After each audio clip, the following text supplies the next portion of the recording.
Can I now call on Mr Limbrick?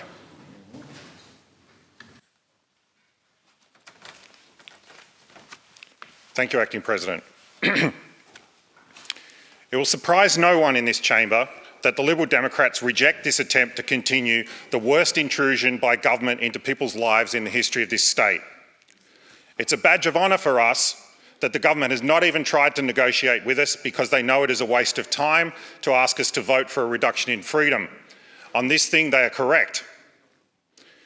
The most important takeaway from my questioning of ministers and bureaucrats at the Public Accounts and Estimates Committee is that they've made no serious or organised attempt to measure the harm they are causing. The daily numbers of the cost of COVID are tallied daily, but the costs of government intrusion are pretty much ignored. Today, I'm not going to teach you about libertarian principles. I'm not going to quote John Stuart Mill, or even tell you what Benjamin Franklin thinks about people who trade security for liberty. Because there is nothing theoretical about the living hell this government is putting Victorians through. So today it's my duty to speak on behalf of the hundreds of people who've called my office and without any prompting from us wanted to share their stories with me and my staff. Many of these stories are truly harrowing. There was the person who liquidated their business to put food on the table, nearly lost their house and lost 2 friends from suicide in the space of 1 week. There is the new migrant who loved Australia and was setting it up for their family to also come here, but is now returning to their country of origin.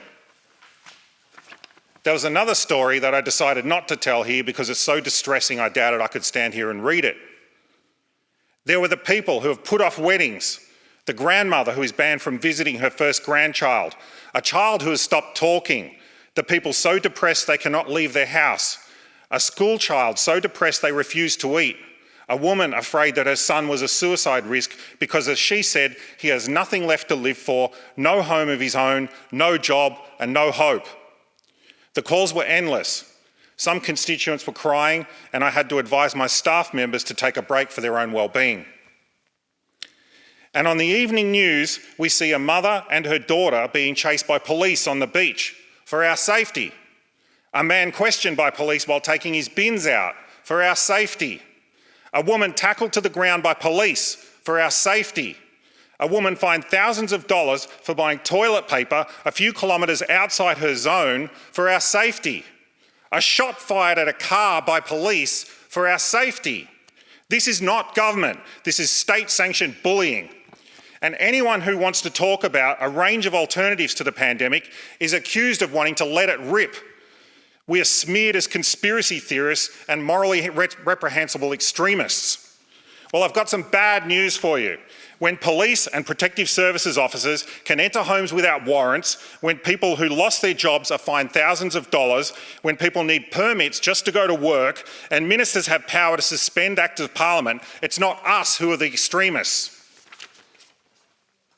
Premier Andrews likes to tell us how he understands how it's challenging or frustrating the lockdown is for Victorians. This trivialises the experience of the people that we spoke to. They are not finding it frustrating. They are experiencing anxiety, depression and despair. It is not a challenge for them. It is an intolerable, life-changing burden. Being kept apart is not keeping them together. It is destroying families and tearing them apart. The Premier says he understands, but I don't believe him. How many calls has he taken? If he's truly empathetic, then he would end the state of emergency and this bill would never see the light of day. The government had 6 months to show that they could be trusted with temporary extraordinary powers to design solutions that were compatible with a free society, and they've failed. Any extension of the state of emergency will cause people to lose hope. And all of this is not caused by the virus, but by the government that has fooled itself into thinking that police can beat a pandemic. The legislation is meant to require the Chief Health Officer to implement the measures that are least restrictive of rights. This has not happened, and ministers have blindly supported these directions. I've seen little evidence that they've challenged these epic moral trade-offs. The most striking example is in our schools. They were not closed to protect children, but to stop overall community activity. The government has willingly sacrificed the well-being of a generation of children without debate. So the government places the true burdens on everyone else. It outsources its morality by putting the burden on public health officials who will no doubt be hauled before royal commissions at some point in the future. It outsources its own foolishness by asking police to enforce illogical rules that make them look silly. It puts the burden of education on families, some of them single parents that are already under great stress. And then it throws money at mental health services as if parking ambulances at the bottom of a cliff will make us all better. And to add insult to injury, it will hand the bill to our children who will end up paying for these packages, as the government likes to call them, possibly for the rest of their lives. Will they ever forgive us? The Liberal Democrats don't care about the political game. I'm not here calling for anyone to resign, but just for once I would like to see the government listen to people, to recognise that what they are doing has not worked, to take ownership for the harm they are causing and put an end to it. If the government loses the vote today, which seems unlikely, I hope that it will also dare to lose its fear of voluntary action. I hope that the Premier will honour the commitment he made to me that all freedoms of Victorians will eventually be returned. I believe Victorians are not stupid and can be trusted to manage risks if given good information. As the Premier himself noted, most people were wearing masks before he sent in the police to enforce it. Voluntary compliance has worked well in many parts of the world. Japan was legally prevented from instituting lockdowns and mandatory mask wearing, so they were forced to educate people and sent everyone masks in the mail. There was little compulsion and fines were unthinkable. Closer to home, we've seen some great examples of voluntary compliance in country towns like Colac. They used business and community leaders to manage their own communication campaigns way back in March. When COVID did break out from their local abattoir, they were quickly able to stamp it out using their own contact tracing.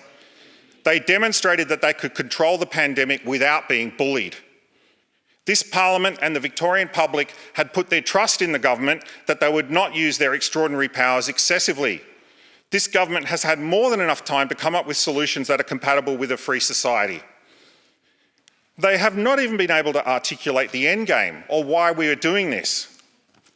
Whenever the choice between allowing people to make sensible decisions by themselves or using a big stick, the government will choose the big stick nearly every time. They cannot be trusted with this power, and so they cannot be trusted with an extension to the state of emergency. On behalf of millions of Victorians who are fed up with being treated like children, the Liberal Democrats are here to inform the government that the trust that was placed in your hands has expired. Your time is up. It is time now to recognise the harm you are causing Victorians, end the state of emergency, end the lockdowns and end this madness immediately.